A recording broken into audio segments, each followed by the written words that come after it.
अस्सलाम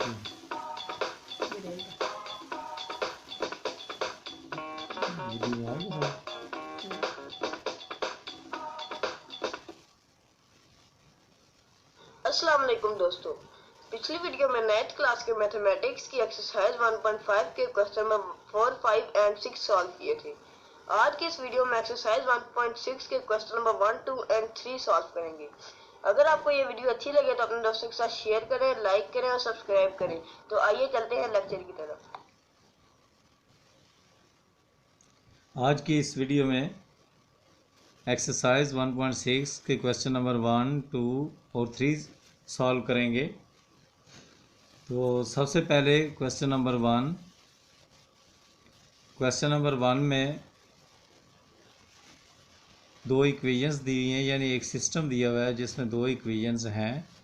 उन दोनों इक्वेशंस को आपने दो तरीक़ों से सॉल्व करना है।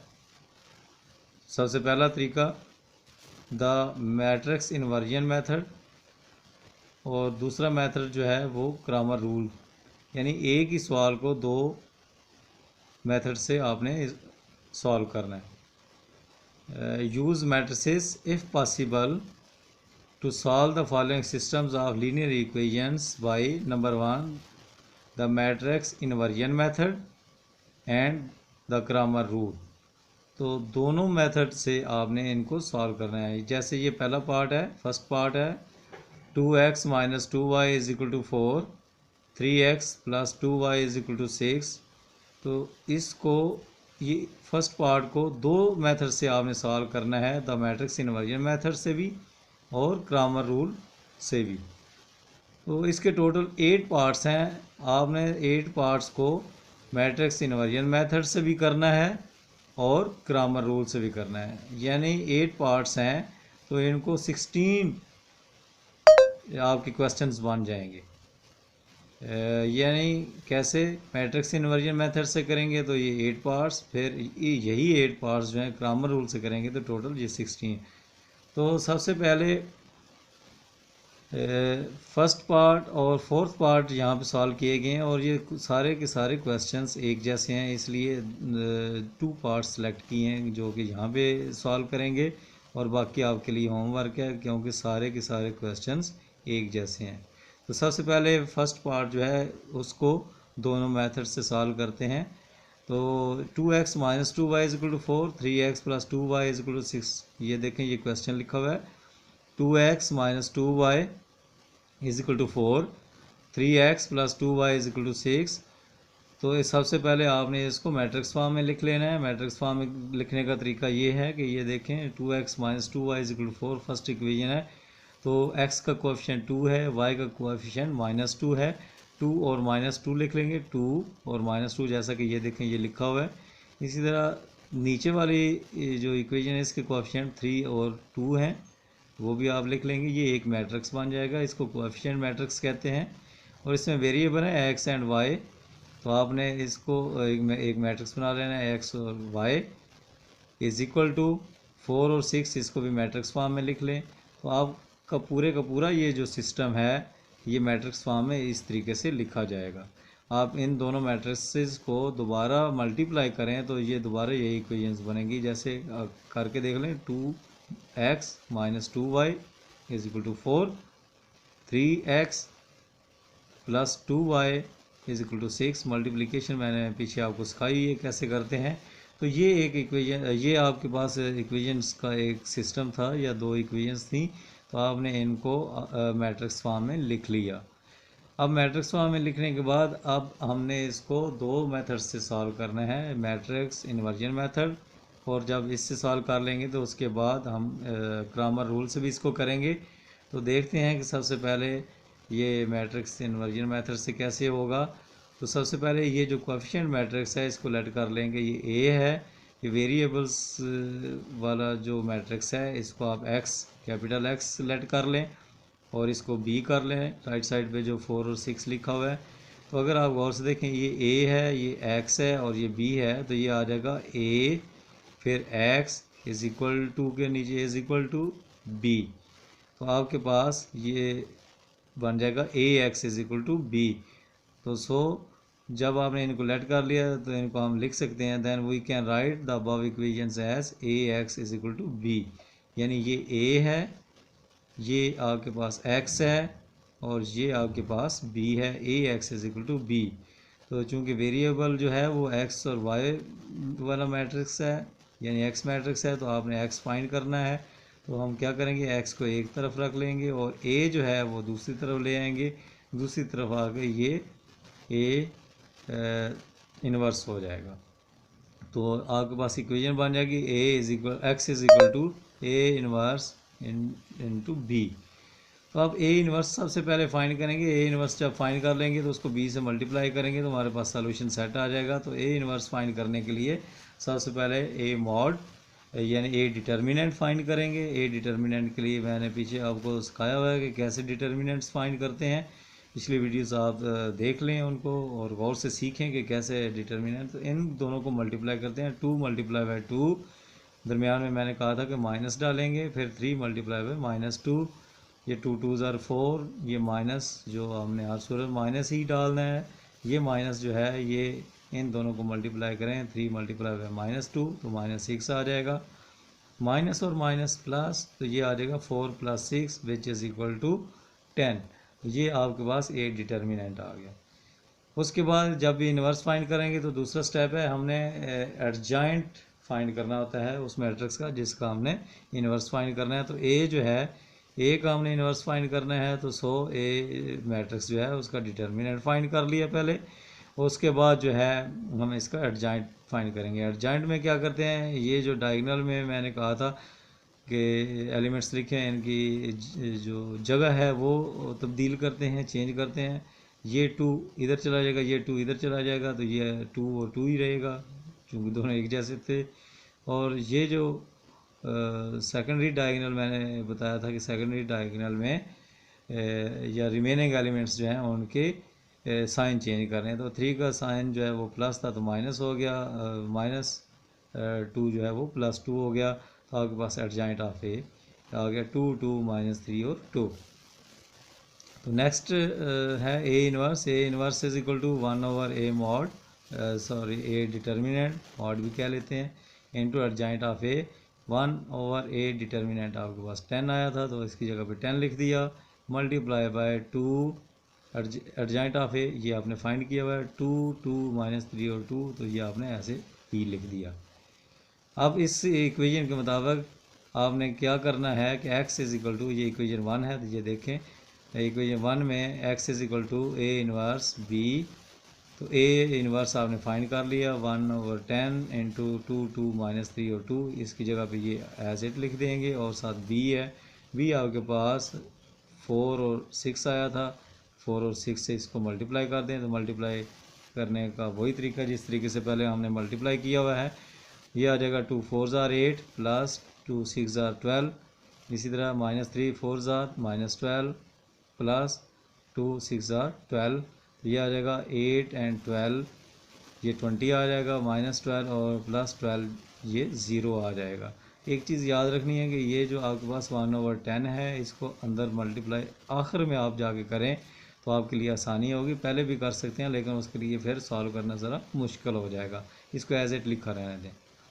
तो ये आ गया 8 और 12 20 और ये 0 आ गया। ये देखें x इज इक्वल टू 1/10 ऐसे ही लिखा रहने दिया 20 और 0। अब आपने 1/10 से अंदर मैट्रिक्स के तमाम एलिमेंट्स के साथ इसको मल्टीप्लाई कर देना है। 20 था पहले, 20 मल्टीप्लाई बाय 1/10 और 0 मल्टीप्लाई बाय 1/10, तो आपके पास ये आ जाएगा 10 1 ज़ार 10, 10 2 ज़ार 20, तो 2 1 ज़ार 2 आ गया। 0 जब भी किसी चीज़ से मल्टीप्लाई करे तो किसी भी नंबर से मल्टीप्लाई करे या किसी भी वेरिएबल से तो वो 0 आ जाता है। 0 1/10 ज़ार 0, तो x की वैल्यू 2 आ गई, y की वैल्यू 0 आ गई। So x is equal to 2, y is equal to 0, hence solution set आपके पास 2 0। ये ब्रैकेट ये पेयर्स की फॉर्म में लिखेंगे और सॉल्यूशन सेट के लिए ये ब्रैकेट डालेंगे, जिस तरह की सेट में ब्रैकेट डालते हैं तो सो सॉल्यूशन सेट आपके पास 2 0 आ गया। तो ये क्वेश्चन था आपका कि यूज़ मैट्रिसेस मैट्रिक्स वाला फार्मूला लगाया, if possible to solve the following system of linear equations. तो फर्स्ट पार्ट जो है उसको by the matrix inversion method से हमने कर लिया। तो मैट्रिक्स इन्वर्जन मेथड से इसका आंसर जो है वो 2 और 0 आ गया। अब इसी क्वेश्चंस को हम बाय क्रैमर रूल से भी करेंगे तो उसका भी आंसर सेम आना चाहिए। तो ये देखें, ये वही क्वेश्चन है, उसको हमने क्रैमर रूल से सॉल्व करना है। क्रैमर रूल क्या है ये ज़रा देख लें, क्योंकि इस सवाल में आप अच्छी तरह एक्सप्लेन किया गया है और अगले सवालों में आपको ये चीज़ एक्सप्लेन नहीं की जाएगी। ये एक्सप्लेनेशन आपने जहाँ से लेनी है, मेथड आपने जहाँ से सीखना है। तो क्रैमर रूल में भी, क्रैमर रूल से भी सॉल्व करने के लिए सबसे पहले आपने इसको मैट्रिक्स फॉर्म में लिखना है। मैट्रिक्स फॉर्म में लिखने के बाद ये आपने लेट कर लेना है कि ये ए है, यानी कोएफिशिएंट मैट्रिक्स को उसी तरह जिस तरह पिछले मेथड में किया था ये ए लेट कर लेना है। अब इसमें एक्स और बी नहीं लेट करना, इसमें ए एक्स और ए वाई आएगा। ए एक्स क्या होगा, यही मैट्रिक्स होगा, ए मैट्रिक्स ही होगा। ए एक्स में सिर्फ फर्स्ट कॉलम जो है उसको आपने रिप्लेस कर देना है बी से, बी के एलिमेंट्स से। बी के एलिमेंट्स 4 और 6 हैं, तो फर्स्ट जो है ये 2 और 4 जो है इसको ख़त्म कर देंगे, यहाँ से 4 और 6 लिख देंगे। ये 4 और 6 से रिप्लेस कर दिया और रिमेनिंग जो है वो -2 और 2, ये आपने सेकंड कॉलम ऐसे ही लिखा रहने देना। तो ये आपके पास ए एक्स मैट्रिक्स बन जाएगा। ए वाई मैट्रिक्स में आपने क्या करना है कि फर्स्ट 2 और 3 फर्स्ट कॉलम आपने ऐसे लिखा रहने देना है और सेकंड कॉलम जो है उसको बी के एलिमेंट्स से रिप्लेस कर देना है। तो बी के एलिमेंट्स 4 और 6 हैं, तो ये 4 और 6 आ गया। ये देखें, ये मैंने हाईलाइट किया हुआ है कि ए एक्स जब भी करेंगे उसमें फर्स्ट कॉलम को आपने बी से रिप्लेस करना है और ए वाई को में सेकंड कॉलम को आपने बी से रिप्लेस करना है। बाकी ए जो है ये ए के ही एलिमेंट्स जो है रहने देने हैं। ये दोबारा देख लें, ए जो है वो 2 3 था, 2 3 -2 और 2, तो -2 और 2 ऐसे ही लिखा रहने देंगे और ए एक्स में फर्स्ट कॉलम जो है ये जो 2 और 3 लिखा था इसको रिप्लेस कर देंगे 4 और 6 से इन एलिमेंट्स। इसी तरह ए वाई में क्या होगा, ये देखें, ए में 2 और 3 है, ये 2 और 3 इसको एज इट लिखा रहने देंगे और रिप्लेस करना है आपने सेकंड कॉलम को बी वाले एलिमेंट्स से, यानी 4 और 6 से। तो इस तरीके से आपके पास ए मैट्रिक्स, ए एक्स मैट्रिक्स और ए वाई मैट्रिक्स आ गया। तो ये बहुत आसान मेथड है, ये मैट्रिक्स इन्वर्जन मेथड से भी ज़्यादा आसान मेथड है। आपने इस मेथड को यूज़ करना है। तो जब भी आपको मेंशन ना किया गया हो कि ये आप फ़लाँ मेथड से करें तो आपने आप बेशक उस सवाल को क्रैमर रूल से भी कर सकते हैं। अब आपने करना क्या है, ए एक्स और ए वाई तीन आपके पास मैट्रिसेस आ गया। आपने तीनों मैट्रिसेस के डिटर्मिनेंट्स फाइंड कर लेने हैं। डिटर्मिनेंट फाइंड करना मैंने पीछे आपको सिखाया हुआ है। अगर आप नए हैं, आपने पिछली वीडियोस नहीं देखी, तो आप ज़रूर देखें कि डिटर्मिनेंट कैसे फाइंड करना है, पिछली किसी वीडियो में आपको मिल जाएगा। तो ए डिटर्मिनेंट, ये डिटर्मिनेंट साइन डाल दिया, इन दोनों को आपस में मल्टीप्लाई कर दिया, 2 2 और 3 2, तो ये 10 आ गया आपके पास। इसी तरह ए एक्स डिटर्मिनेंट, ए एक्स आपके पास ये है 4 6 -2 और 2, इसका डिटर्मिनेंट 4 2 6 2, इनको मल्टीप्लाई करें और सॉल्व करें तो इसका 20 आ गया। इसी तरह ए वाई जो है इसका डिटर्मिनेंट आपके पास 0 आ जाएगा इसको सॉल्व करने के बाद। तो जब आपके पास ए एक्स और ए वाई और ए डिटर्मिनेंट्स आपने फाइंड कर लिए, तो अब क्रैमर रूल क्या कहता है? क्रैमर रूल कहता है कि एक्स किसके इक्वल होता है? A x determinant divided by A, and Y किसके इक्वल होता है? ए वाई डिटर्मिनेंट और डिवाइडेड बाय ए डिटर्मिनेंट। तो ये देखें, एक्स कैसे फाइंड करेंगे? ए एक्स डिटर्मिनेंट आपके पास 20 आया। ये देखें, ए एक्स इसका डिटर्मिनेंट जो है 20 आया, तो 20 और ए डिटर्मिनेंट 10 है, तो इसको 10 1 are 10 10 2 are 20, तो आपके पास x की वैल्यू 2 आ गई। इसी तरह y is equal to A Y आपके पास 0 आया था। ये देखें, ए वाई डिटर्मिनेंट जो है वो 0 आया था, तो आपने इसकी वैल्यू 0 लिख दी। ए डिटर्मिनेंट जो है वो 10 है, तो वो जब ऊपर 0 हो तो जब वो उसको 0 को जिस पे भी डिवाइड करेंगे तो वो 0 ही रहेगा। तो इसका y की वैल्यू 0 आ गई, x की वैल्यू 2 आ गई, y की वैल्यू 0 आ गई। So x is equal to 2, y is equal to 0 और सॉल्यूशन है 2 और 0।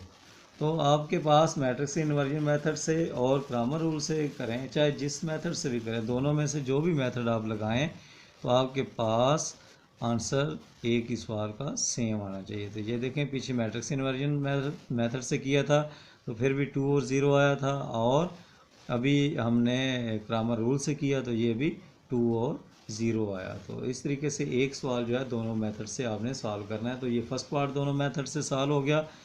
इसी तरह हम अब फोर्थ पार्ट्स को देख लेते हैं।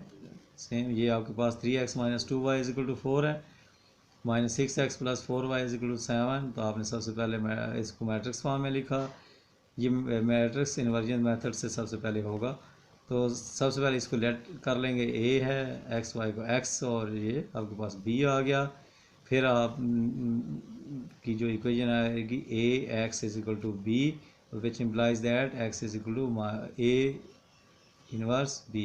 a इन्वर्स फाइंड करने के लिए आपने a डिटर्मिनेंट फाइंड कर लिया, इन दोनों को मल्टीप्लाई किया, इन दोनों को मल्टीप्लाई किया, तो आपके पास 0 आ गया।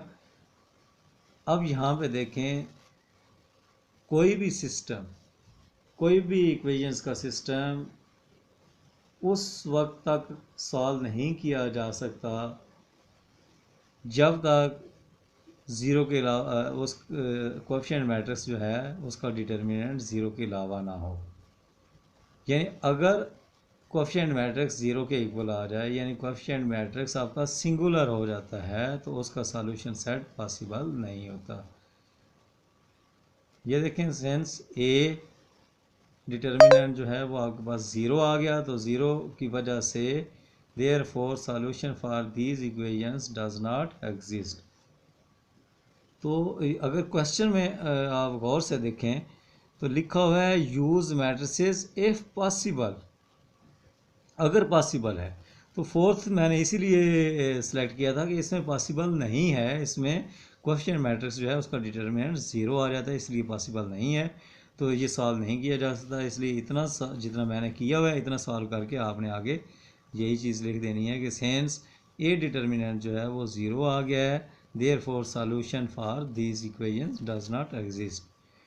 तो ये इस तरीके से भी नहीं होगा, और क्रैमर रूल से देखते हैं कि क्रैमर रूल से भी नहीं होगा जब कि ए डिटर्मिनेंट जो है वो है ही 0। इसकी वजह ये है कि अगर आप इसको देखें क्रैमर रूल से भी अगर देखें तो ए एक्स तो कुछ ना कुछ होगा, लेकिन ए डिटर्मिनेंट 0 आएगा। जब डिनोमिनेटर में 0 आ जाता है तो वो अनडिफाइंड हो जाता है, उसका सॉल्यूशन सेट नहीं। तो अगर न्यूमरेटर में जैसे कि ये 0 आया हुआ है तो ये जिस पे भी डिवाइड होगा इसका आंसर 0 ही आएगा, लेकिन यही 0 अगर नीचे आ जाता यानी डिनोमिनेटर में आ जाता तो फिर इसका सॉल्यूशन पॉसिबल नहीं था। तो जब ए डिटर्मिनेंट 0 आ जाएगा तो इसका मतलब ये है कि डिनोमिनेटर में 0 आ गया, तो डिनोमिनेटर में 0 आ गया तो अनडिफाइंड, तो सो उसका सॉल्यूशन पॉसिबल नहीं है। तो जब भी आपके पास ऐसा सिस्टम आए उसका कोएफिशिएंट मैट्रिक्स सिंगुलर हो, यानी उसका डिटर्मिनेंट 0 के इक्वल आ जाए, तो उसका आप सॉल्यूशन सेट नहीं फाइंड कर सकते, तो सो उसको यहीं छोड़ देना। तो ये फर्स्ट क्वेश्चन था, ये उम्मीद है कि आपको समझ आ गई होगी। अब चलते हैं सेकंड क्वेश्चन की तरफ। सेकंड में उसने कहा है ये वर्ड प्रॉब्लम्स हैं, कहता है solve the following word problems by using matrix inversion method और क्रैमर रूल। ये भी वर्ड प्रॉब्लम्स जो हैं इनको भी दोनों मेथड से ही करना है, मैट्रिक्स इन्वर्जन मेथड से भी करना है और क्रैमर रूल से भी करना है। तो ये जो मैंने मेथड समझाया, मैंने मैट्रिक्स इन्वर्जन मेथड और क्रैमर रूल दोनों आपको समझा दी हैं। यहाँ पे सिर्फ वर्ड प्रॉब्लम मैं समझाऊंगा और वर्ड प्रॉब्लम की इक्वेशंस बना के दूंगा, उसको आपने आगे खुद सॉल्व करना है। तो क्वेश्चन नंबर 2 है, the length of a rectangle is 4 times its width. कहता है कि उसकी लेंथ जो है उसकी वेट से 4 टाइम्स है, यानी इसका मतलब ये है कि अगर वेट जो है वो 2 है, 2 सेंटीमीटर है, तो 2 4s are 8, उसकी लेंथ जो है वो 8 होगी। तो इसकी इक्वेशन नीचे जाकर बनाते हैं। फिर साथ ही बताया गया है the perimeter of the rectangle is 150 centimetre, उसका पेरीमीटर जो है वो 150 सेंटीमीटर है। कहता है find the dimensions of the rectangle. Dimensions of rectangle का मतलब ये है कि उसकी लेंथ भी फाइंड करनी है और उसकी विड्थ भी फाइंड करनी है। तो सॉल्यूशन में देखते हैं, late length of the rectangle x है, जैसा कि ये देखें ये एक्स है, ये भी लेंथ है और ये भी लेंथ है, दोनों बराबर होती हैं रेक्टेंगल में। ये आपके पास लेंथ एक्स आ गई और विड्थ जो है उसकी वाई आ गई। Width of the rectangle let कर लिए कि वाई है। तो बाय द कंडीशन, पहली कंडीशन ये है the length of the rectangle is 4 times its width, यानी length X is equal to 4 times of its width 4y, यानी विड्थ को 4 से मल्टीप्लाई करेंगे तो तब वो लेंथ के इक्वल आएगा। तो ये इक्वेशन ऐसे बनती है, यानी length X is equal to length है, length is equal to 4 times of its width. तो ये एक इक्वेशन आपके पास बन गई, ये फर्स्ट इक्वेशन है। इसी को आप अगर सिंप्लीफाई करें तो ये आ जाएगा एक्स 4y को लेफ्ट साइड पे ले जाएं, -4y हो जाएगा, इधर 0 बच जाएगा। फर्स्ट इक्वेशन बनेगी x minus 4y is equal to 0। जैसा कि ये देखें ये बने, simplifying these equations x minus 4y is equal to 0। तो ये एक इक्वेशन बन गई। दूसरी इक्वेशन है, पेरीमीटर दिया है, पेरीमीटर 150 सेंटीमीटर है। तो पेरीमीटर जो है किसके इक्वल होता है, perimeter is equal to 2 times length plus width. तो 2 टाइम्स एक्स लेंथ है, ये देखिए length of the rectangle x है, लेंथ प्लस विड्थ आपकी वाई है, यानी 2 times length plus width is equal to perimeter, और पेरीमीटर आपको दिया गया है कि 150 सेंटीमीटर है। तो दूसरी इक्वेशन बन जाएगी 2 into x plus y is equal to 150 centimetre. ये आगे फार्मूला लिखा, perimeter of the rectangle 2 times length plus width के इक्वल होता है। तो सो इसको भी सिंप्लीफाई करें तो ये अंदर मल्टीप्लाई कर दें, 2x plus 2y is equal to 150, 2x plus 2y is equal to 150।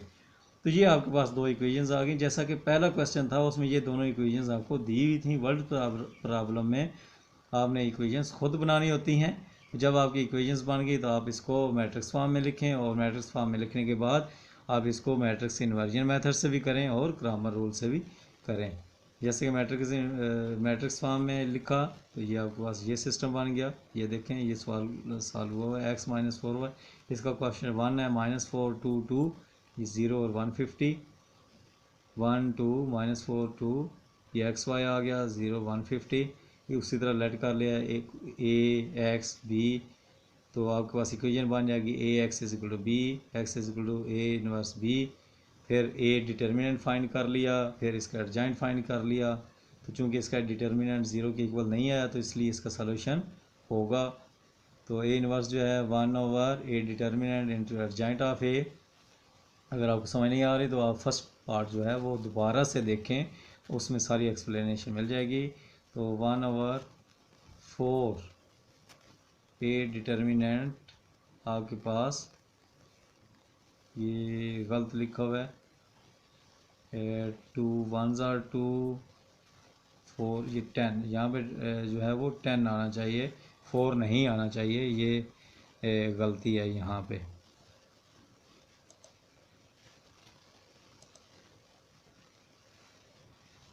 इसको सेट कर लेते हैं, 1 ओवर दिस इज 10।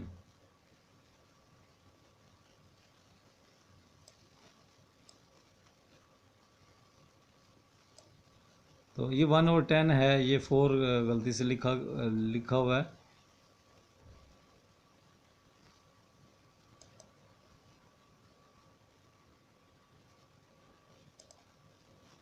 तो आपके पास 1 ओवर 10 और एडजॉइंट आपका ये आ गया। एडजॉइंट में क्या करते हैं, ये जो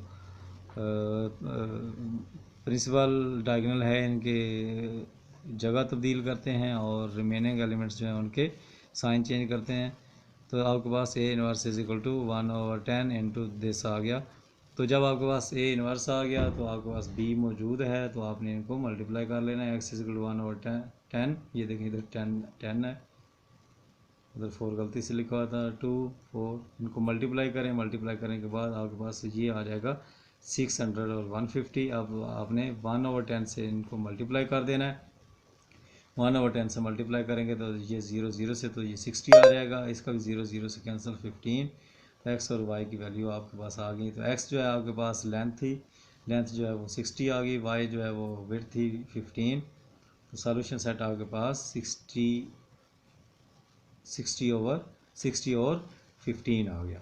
सो लेंथ ऑफ रेक्टेंगल 60 सेंटीमीटर और width of the rectangle 15 centimetre. तो इस तरीके से ये मैट्रिक्स इन्वर्जन मेथड से ये हो गया। अब इसी को आपने क्रामर रूल से भी करना है। ये क्रामर रूल से मैं ज़रा जल्दी इसको देखेंगे। उसी तरह मैट्रिक्स फॉर्म में लिख लिया ए एक्स में आपने फर्स्ट कॉलम को रिप्लेस कर दिया 0 और 150 से, और ए वाई में 0 और 150 से सेकंड कॉलम को रिप्लेस कर दिया। ए डिटर्मिनेंट फाइंड कर लिया जो कि 10 आया, फिर ए एक्स डिटर्मिनेंट फाइंड कर लिया जो कि 600 आया, और ए वाई डिटर्मिनेंट फाइंड कर लिया जो कि 150 आया। तो x is equal to A x over A x determinant over A x आपके पास 600 ओवर 10, 0 0 से कैंसिल 60। इसी तरह ए वाई डिटर्मिनेंट ओवर ए वाई डिटर्मिनेंट 150 और ए डिटर्मिनेंट आपके पास 10 आया था, 0 0 तो 15। तो इस तरीके से यहाँ पे भी क्रामर रूल से भी 60 और 15 आपके पास आ गया। तो ये आपका जो है दूसरा सवाल दोनों मेथड से सॉल्व हो गया। तो question number 3, two sides of the rectangle differ by 3.5 centimetre. एक रेक्टेंगल है, उसकी दोनों साइड्स यानी लेंथ और ब्रेड्थ में जो डिफरेंस है वो 3.5 सेंटीमीटर का है। Find the dimensions of the rectangle if its perimeter is 67 centimetre. तो लेट लेंथ आपके पास x है, विड्थ जो है y है। Then by conditions x minus y, यानी लेंथ जो है हमेशा लंबी होती है और विड्थ जो है उसको जो स्मॉलर साइड है वो हम आमतौर पे उसको कहते हैं कि वो विड्थ है। तो लेंथ में से विड्थ निकाल दी तो इनका डिफरेंस 3.5 सेंटीमीटर है। तो ये देखें ये फर्स्ट इक्वेशन बन गई।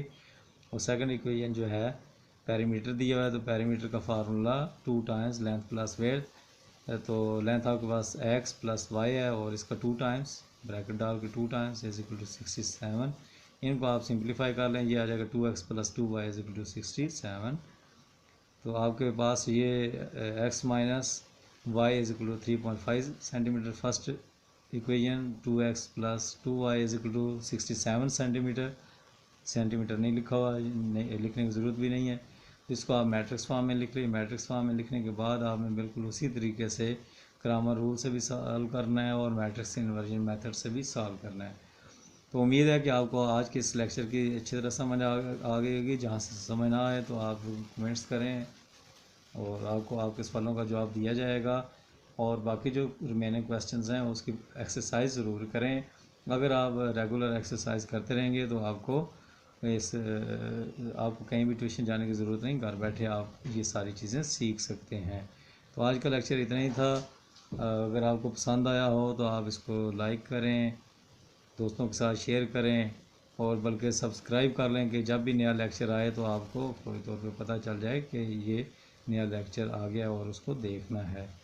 तो चलते हैं नेक्स्ट वीडियो के साथ फिर हाज़िर होंगे। अल्लाह हाफिज़।